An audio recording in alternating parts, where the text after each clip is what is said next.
Sabi na nga ba, alam kong magagawang matalo ni Master G ang hari ng Dark Continent na si Don Prix. Talagang malaki ang tiwala namin sa iyo, Master. Mukhang nagawa nga ni Jing na matalo si Don Prix. Kung ganun, buti naman. Yan naman ang banggit ni Hisoka. Makikita nga ulit natin dito si Gon na tumatakbo nga.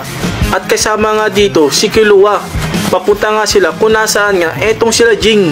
Ngunit ang lugar nga kung nasaan sila naroon ay hindi nga nila napapansin na mas nagiging delikado dahil nga sa pagbabantang masira ito.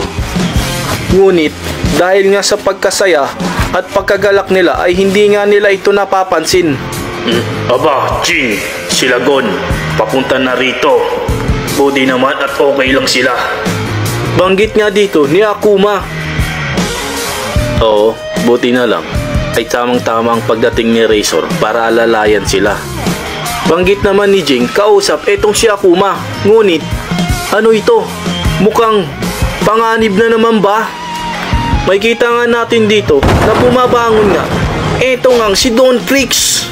Ngunit, papaanong nangyari na nakaligtas pa